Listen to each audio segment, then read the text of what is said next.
اعوذ باللہ من الشیطان الرجیم بسم اللہ الرحمن الرحیم الحمد للہ رب العالمین الصلاة والسلام علی اشرف الانبیاء والمرسلین وعلی اہل بیتہ الطیبین الطاہرین المعصومین ولعنۃ اللہ علی اعدائہم اجمعین من الآن الى قیام یوم الدین. اما بعد فقد قال اللہ تبارک و تعالی فی محکم الکتابہ المجید والفرقانہ الحمید. بسم اللہ الرحمن الرحیم. یا ایہا الذین آمنوا باللہ والرسول والکتاب. آج کی ہماری گفتگو ایمان کے موضوع پر کی جائے گی کہ جیسا کہ آپ کے سامنے سورہ نساء کی آیت نمبر 136 کی تلاوت کی گئی کہ جس میں خداوند متعال اپنے ان بندوں سے مخاطب ہے کہ جو ایمان لائے. خدا ان لوگوں سے ارشاد فرماتا ہے، اے وہ لوگوں جو ایمان لائے، آمنو ایمان لاؤ، باللہ والرسول والکتاب اللہ پر ایمان لاؤ، اس کے رسول پر ایمان لاؤ، اور وہ جو کتاب اس نے اپنے رسول پر نازل کی ہے اس پر ایمان لاؤ. ایمان یعنی قلبی طور پر اس چیز کا اعتراف کرنا اور اپنے اعضاء اور جوارح سے اس کا اظہار کرنا. ایمان کے حوالے سے فقہ الاسلام یعقوب عقلینی الکافی جلد ثانی میں امام علی علیہ السلام سے روایت کرتے ہیں کہ مولا علی ارشاد فرماتے ہیں، الایمان لہ ارکان اربعہ، التوکل علی اللہ، تفویض امر الی اللہ، الرضا بقضاء اللہ، التسلیم الی اللہ. کہ وہ 4 ارکان ہیں جو کہ ایمان کے ہیں. یہ 4 ارکان ایمان شمار ہوتے ہیں. توکل یعنی اللہ پر اعتماد اور بھروسہ. تفویض یعنی اللہ کے سپرد اپنے تمام کام کو اللہ کے سپرد اللہ کے حوالے کر دینا.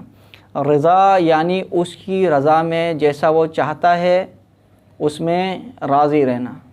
تسلیم یعنی جو اس نے حکم دیا ہے، جیسا کرنے کو کہا ہے اس پر سر تسلیم خم کرنا. کہ جن لوگوں میں یہ 4 ایمان کے ارکان موجود ہوتے ہیں وہ ایسے صاحب مومنین ہوتے ہیں جو تسکین پاتے ہیں اور ان کا ایمان کامل ہو جاتا ہے. اور جن لوگوں میں یہ 4 ارکان نہیں ہوتے یا وہ صرف زبانی دعوے کرتے ہیں کہ ہم ایمان لائے، تو جب ان سے اللہ امتحان لیتا ہے تو وہ برداشت نہیں کر سکتے اور ثابت قدم نہیں رہتے اور کفر آمیز جملے کہتے ہیں اور غیر شرعی کام انجام دیتے ہیں کہ جس کی وجہ سے ان کے ہاتھوں سے ایمان نکل جاتا ہے. کہ ایسے لوگوں کے متعلق صادق آل محمد علیہ السلام ارشاد فرماتے ہیں کہ اللہ دنیا دوست کو بھی دیتا ہے اور دشمن کو بھی، لیکن ایمان فقط اپنے برگزیدہ ہستیوں کو، اپنے پسندیدہ ہستیوں کو عطا کرتا ہے. ایمان کے حوالے سے کہ اللہ کبھی بھی کسی کافر کے فعل کو اپنا فعل قرار نہیں دیتا. اللہ یا تو کسی نبی کے فعل کو اپنا فعل قرار دیتا ہے یا کسی نبی کے چاہنے والے کے فعل کو اپنا فعل قرار دیتا ہے. کہ جیسے سورہ انفال آیت نمبر 17 میں خداوند متعال ارشاد فرماتا ہے، وما رمیت اذ رمیت ولکن اللہ رمی. کہ رسول یہ جو آپ کنکر مارتے ہیں یہ آپ نہیں مارتے بلکہ یہ اللہ، میں یہ کنکر مارتا ہوں. جب رسول خدا کی پرورش کی بات آتی ہے تو ان کی والدہ کے بعد ان کے دادا اور ان کے دادا کے بعد ان کے چاچا. خدا کبھی بھی اپنے نبی کو کبھی کسی کافر کے حوالے نہیں کرتا. جیسے جناب مریم کی کفالت کی باری آئی تو خدا کہتا ہے کہ اے یحییٰ ان لوگوں سے کہہ دو کہ مریم کی کفالت کی ذمہ داری ہماری ہے. اسی طرح رسول خدا کے لیے کہ سورہ ضحیٰ میں سورہ ضحیٰ آیت نمبر 6 میں خداوند متعال ارشاد فرماتا ہے الم یجد کا یتیما فآویٰ، کہ رسول ہم نے آپ کو یتیم پا کے کہ آپ کی تربیت کا بندوبست نہیں کیا، آپ کی پرورش کا بندوبست نہیں کیا، آپ کا ٹھکانہ تلاش نہیں کیا. کیا وہ ٹھکانہ کون تھا؟ وہ ٹھکانہ حضرت ابو طالب علیہ الصلوۃ والسلام تھے.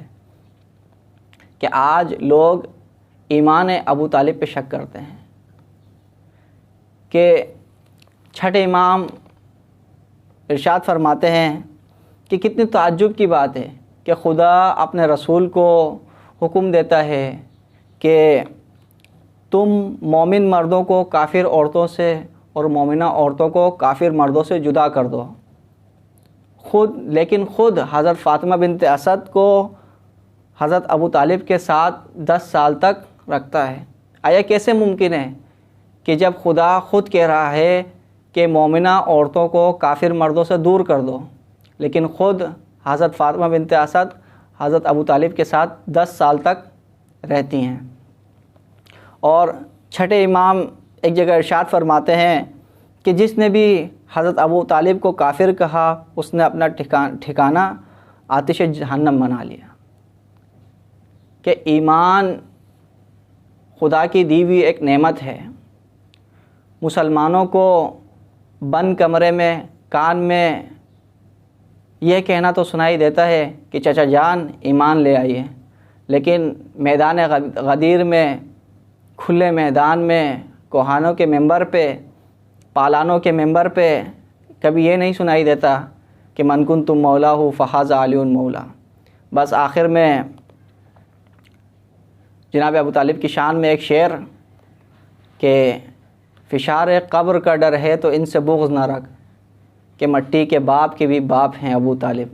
انہی کلمات کے ساتھ دعا گوئیں کہ خداوند متعال ہم سب کو ایمان پر موت دے. والحمدللہ رب العالمین.